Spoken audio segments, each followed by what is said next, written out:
Good morning students. जैसा कि आपको पता है, हम जो टॉपिक डिस्कस कर रहे हैं वो है electrolysis and the product of electrolysis at different electrodes. Means cathode पे हमें क्या मिलता है, एनोड पे क्या मिलता है। हमने ऑलमोस्ट 4 एग्जाम्पल अब तक कर लिए हैं। अब मैं 2 एग्जाम्पल और रह गए थे, पहले उन्हें करवा रहा हूं आपको। नेक्स्ट है electrolysis of aqueous copper sulphate using the inert electrodes. जो नेक्स्ट है aqueous copper sulphate, means copper sulphate को किसमें डाला गया है, वाटर में। एक्वस सॉल्यूशन है उसका। कॉपर सल्फेट इलेक्ट्रोलाइट की तरह काम करता है ये। अब की बार जो इलेक्ट्रोड यूज कर रहे हैं वो इनर्ट इलेक्ट्रोड हम यूज कर रहे हैं। इनर्ट का मतलब ये इलेक्ट्रोलाइट के साथ कोई रिएक्शन नहीं करेगा। मींस ऑक्सीडेशन रिडक्शन में ये मींस जो इलेक्ट्रोलाइट है उसके साथ कोई इंटरेक्ट नहीं करेगा ये। अब देखो, जो कॉपर सल्फेट है वो किस में टूटेगा, Cu2 पॉजिटिव और SO4 नेगेटिव। तो कॉपर आयन और सल्फेट आयन इसमें टूट गया। एक्वस है तो वाटर भी है, water H positive and OH negative इसमें टूट गया। अब देखो यहां पे हमारे पास जो कैटायन है वो 2 टाइप के हैं, कॉपर और एक हाइड्रोजन। हमारे पास जो एनायन है sulphate ion and hydroxide ion, ये भी 2 टाइप के हैं। तो कैथोड पर इनमें से कौन सा जाएगा जो डिस्चार्ज होगा, एनोड पे इनमें से कौन सा जाएगा जो डिस्चार्ज होगा।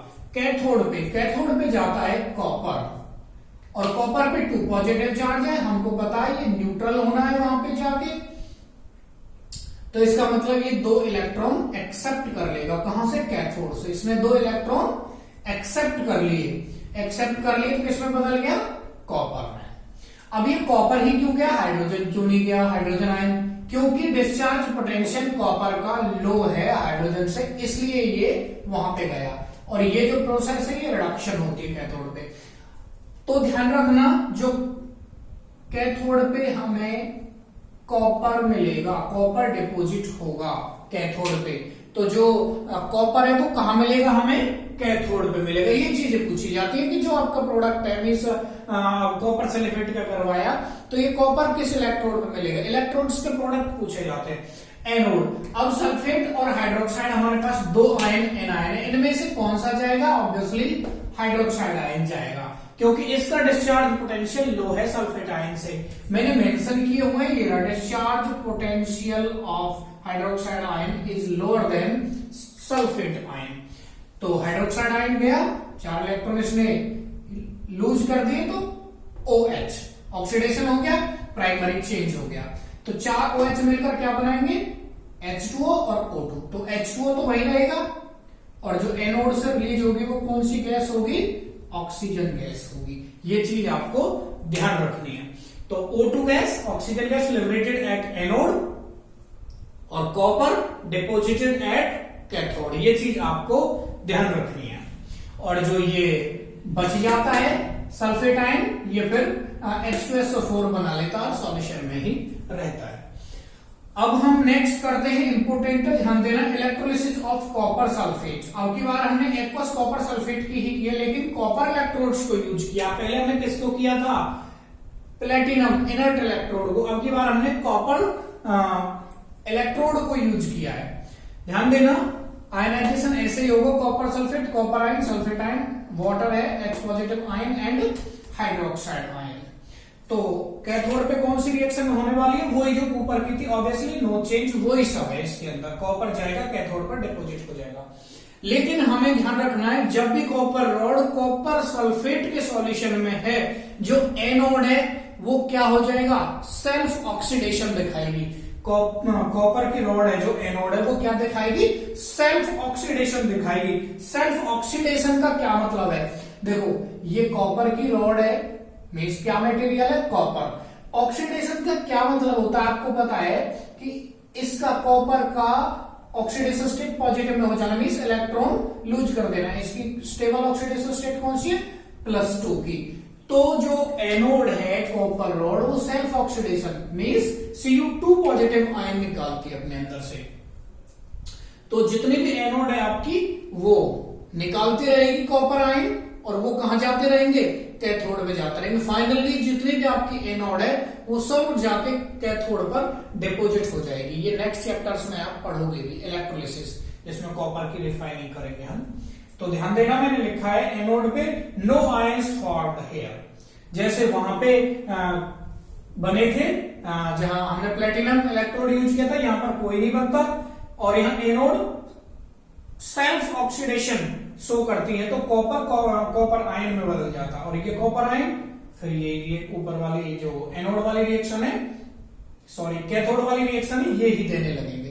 तो ध्यान रखना है हमें, कैथोड पे रिडक्शन होता है, जो कॉपर आयन है वो कॉपर में बदल जाता है, और एनोड पे कैसे एनोड का सेल्फ ऑक्सीडेशन होगा, जो कॉपर है वो कॉपर आयन में बदल जाएगा, और ये आयन फिर लगातार कैथोड पर जाकर डिपोजिट होते रहेंगे। ये चीज ध्यान रखनी है आपको। अब जो नेक्स्ट टॉपिक है हम उसको डिस्कस करेंगे। नेक्स्ट टॉपिक है quantitative aspects of electrolysis and Faraday laws. Quantitative aspects, quantitative aspects का मतलब क्या है, अब ध्यान देना जो मैं बोल रहा हूं।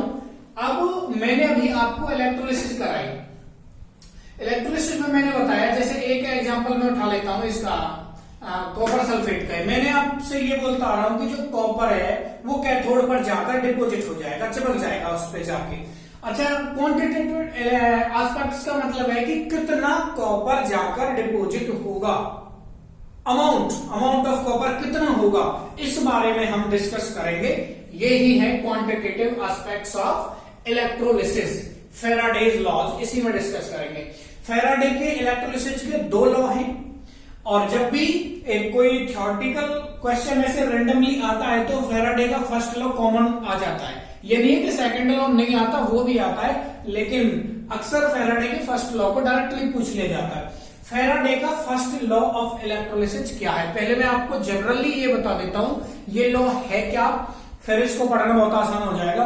अभी मैंने बात की थी कि कितना कॉपर डिपोजिट होगा इलेक्ट्रोड पे जाके, मींस कैथोड पर, मींस कोई भी मेटल जिसकी हम इलेक्ट्रोलिसिस कर रहे हैं, और जो कोई भी है वो कितना जमा होता है। तो ध्यान रखना, जितनी अमाउंट ऑफ इलेक्ट्रिसिटी हम, जो सॉल्यूशन है मींस इलेक्ट्रोलाइट है, उससे जितनी अमाउंट ऑफ इलेक्ट्रिसिटी पास करेंगे उतना ही ज्यादा अमाउंट जाके कैथोड पर डिपोजिट होगा। तो इसका मतलब एक दूसरे के जो अमाउंट है मेटल का डिपोजिटेड, जो मास है मेटल का, वो उतना ही ज्यादा डिपोजिट होगा जितनी इलेक्ट्रिसिटी हम प्रोवाइड करेंगे। इसका मतलब दोनों एक दूसरे के डायरेक्टली प्रोपोर्शनल है।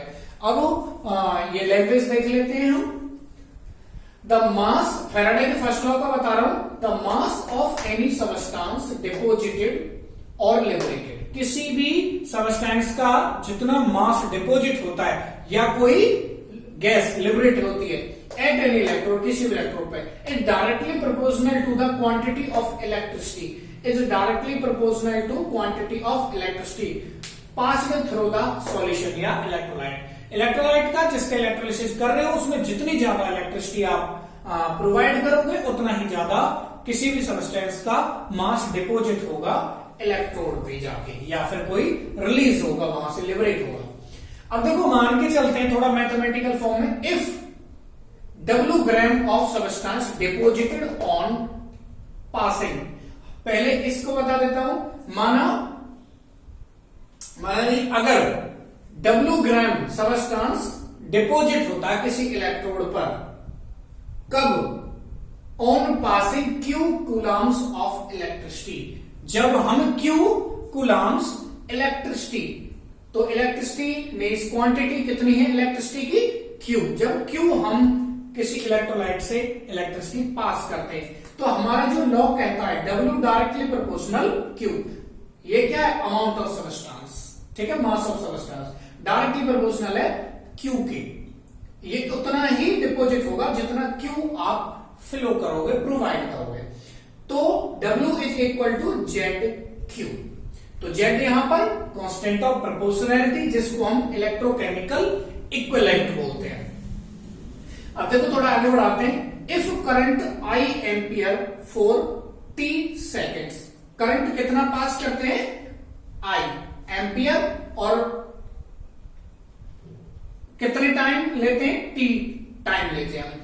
Q इज इक्वल टू क्या होता है, क्वांटिटी ऑफ इलेक्ट्रिसिटी क्या होता है I इंटू टी होता है। So that W is equal to क्या होता है Z इंटू Q। तो Q की वैल्यू यहां हमने रख दी, तो Z into I into T.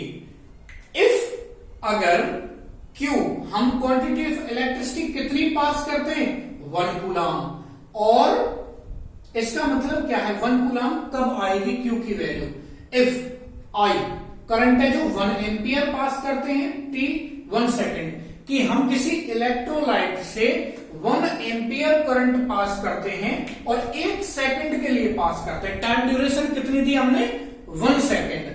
तो I की वैल्यू 1, T की value 1, W is equal to किसके हो जाएगा Z के हो जाएगा। W किसके इक्वल हो गया Z के। तो Z हमारा क्या है इलेक्ट्रोकेमिकल इक्विवेलेंट है। अब हम इसको कैसे डिफाइन कर सकते हैं, Z वो W है, W को मैं बता रहा हूं क्या है, Z वो मास ऑफ सब्सटेंस डिपोजिटेड है। W क्या है मास ऑफ सब्सटेंस डिपोजिटेड। कितना मास, जब किसी इलेक्ट्रोलाइट से 1 एम्पियर करंट पास किया जाता है 1 सेकंड के लिए, इस ड्यूरेशन में जो सब्सटेंस डिपोजिट होता है उसको हम क्या बोलते हैं Z मींस इलेक्ट्रोकेमिकल इक्विवेलेंट। अब देख लेते हैं डेफिनेशन क्या लिख रखी है। The electrochemical equivalent means Z is the mass of substance deposited. ये वो सब्सटेंस का मास है जो डिपोजिट हुआ कब, when A current of 1 ampere is passed for 1 second, जब 1 एम्पियर करंट पास किया गया है 1 सेकंड के लिए। तो ये फैराडे का फर्स्ट लॉ है। अब फैराडे का हम सेकंड लॉ डिस्कस करते हैं।